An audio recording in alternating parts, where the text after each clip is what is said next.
Kita bersyukur Indonesia termasuk negara yang bisa mengendalikan dua krisis tersebut dengan baik. Tetapi permasalahan belum sepenuhnya selesai. Pandemi masih berlangsung dan kita harus selalu waspada dan siaga. Program vaksinasi COVID-19 telah dimulai dan saya perintahkan agar vaksinasi ini selesai sebelum akhir 2021. Kita sudah memesan 426 juta dosis vaksin dari 4 perusahaan dan negara yang berbeda. Kita telah menyiapkan 30.000 vaksinator, 10.000 puskesmas, dan 3.000 rumah sakit yang akan mendukung vaksinasi kepada kurang lebih 181,5 juta rakyat Indonesia. Jumlah orang miskin makin meningkat oleh pandemi. Paling banyak peningkatan orang miskinnya ada di Kabupaten Kuningan, kemudian di Indramayu, kemudian di Sumedang, Kabupaten Cianjur, dan Kota Cirebon. Bahasa ilmiahnya indeks kedalaman kemiskinan, kira-kira begitu ya. Total 19 kota kabupaten yang mengalami kenaikan kemiskinan, ada 8 yang tidak, dari 19 itu paling tinggi lompatan kemiskinannya ada tadi yang saya sebutkan, kira-kira begitu. Ya, itu tadi pernyataan dari dua pemimpin, yang satu presiden, yang satu lagi adalah gubernur Jawa Barat ya. Meskipun kalau bicara soal kesejahteraan sosial buat masyarakat, permasalahan ini tentu merata sebetulnya ya di beberapa wilayah di tanah air. Tapi pagi ini kita akan mengundang salah satu narasumber atau beberapa narasumber, salah satunya adalah pemimpin dari Provinsi Jawa Barat, Wakil Gubernur Jawa Barat, Kang Uu Ruzanul Ulum. Selamat pagi, Assalamualaikum Pak Wagub. Selamat pagi, Waalaikumsalam warahmatullahi wabarakatuh. Ya, lalu juga ada Pak Justinus Prastowo. Selamat pagi, Pak Justinus. Selamat pagi, Mas Arief, Mbak Vita, Kang U. Ya, dan juga ada Bu Eni Srihartati. Selamat pagi, Bu Eni. Pagi semuanya, Mas Vivi. Ya, saya ingin ke Wakil Gubernur Jawa Barat terlebih dahulu deh. Dalam pernyataan Gubernur Ridwan Kamil yang menyebutkan merilis beberapa kabupaten kota ya, Pak Wagub.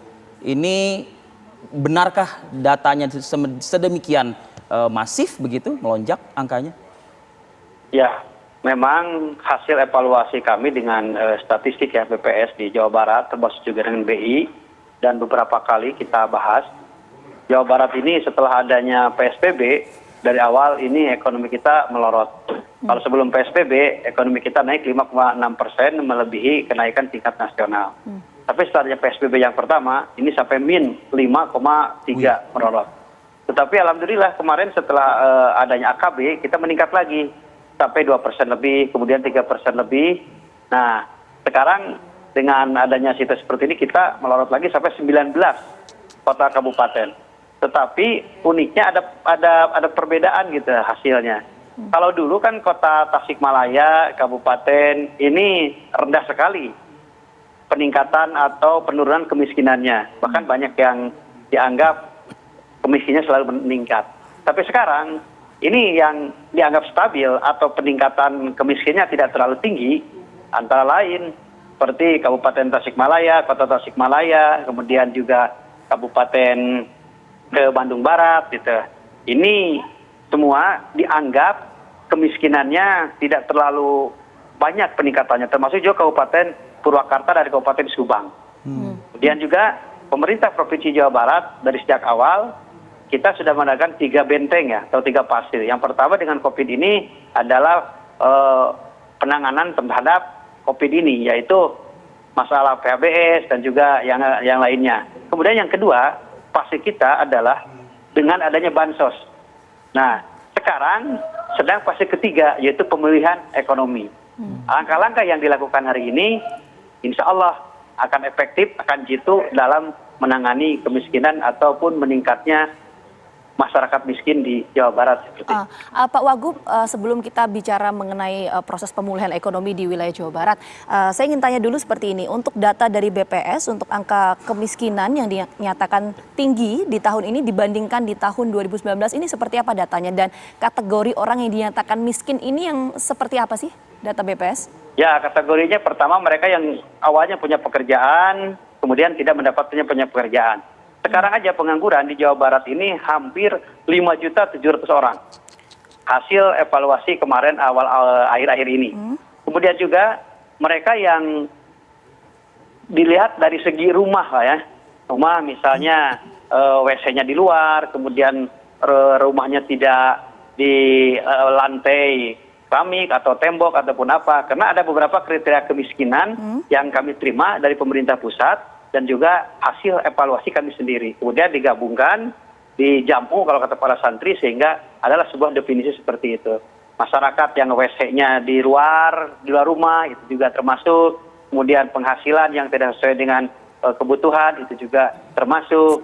Jadi kriteria-kriteria itu yang dipakai antara kami pemerintah Provinsi Jawa Barat dengan BPS dan juga kriteria dari Dinas Sosial. Saya ingin ketahui juga, kan baik itu pusat maupun juga daerah yang saya maksud adalah tingkat 1, tingkat 2 gitu, juga memperhatikan mereka semenjak pandemi COVID. Banyak bantuan sosial, bantuan tenaga kerja ya yang diberikan. Terarah nggak Pak Wagub buat mereka yang tadi Pak Wagub sebutkan angkanya melonjak, pengangguran bertambah? Sebenarnya mereka terarah. Apalagi kan kita Provinsi Jawa Barat ini dapat hampir 14 triliun ya untuk meningkatkan kesejahteraan masyarakat, menurunkan angka kemiskinan. Begitu juga kami punya program yaitu yang dinamakan kredit mesra masyarakat sejahtera tanpa anggunan, bisa dengan 1 juta, 2 juta dan yang lainnya. Kemudian juga yang diberikan oleh kami ada UKM dari provinsi ada, kemudian dari pusat juga ada. Tetapi kan hari ini mereka ada sedikit kekakuan dalam bergerak gitu kan. Terutama mereka dalam suasana AKB, suasana pandemi, apalagi sekarang PPM ini tetap aja mereka tidak begitu leluasa karena ada aturan-aturan yang harus dilakukan oleh mereka di saat berinteraksi atau berdagang, berbisnis. Khususnya mereka yang ekonominya kecil atau disebut UKM dengan tidak adanya sekolah. Sekolah kan sekarang tidak ada aktivitas, jadi mereka tidak jualan di sekolah. Kemudian juga kayak tukang ojek, sekarang pendapatnya berkurang. Kemudian hal-hal yang lain selalu ada kendala di saat mereka berinteraksi. Tapi sebenarnya pemerintah Provinsi Jawa Barat sudah memberikan keluasan, silakan aktivitas, acting dan yang lainnya asal tetap menerapkan protokol kesehatan. Bukan berarti kami melarang, silakan asal menerapkan protokol kesehatan. Tapi mereka tetap aja ada kekakuan dalam hal ini. Oke, Pak Wagub, tadi ada pertanyaan saya yang belum terjawab. Untuk data dari angka kemiskinan ini pertumbuhannya dari tahun 2019 ke 2020, ini perbandingan seperti apa? Persentase kenaikannya? Persentase kenaikan pertama adalah dari jumlah kabupaten kota yang meningkat. Itu dari 2019 sampai sekarang.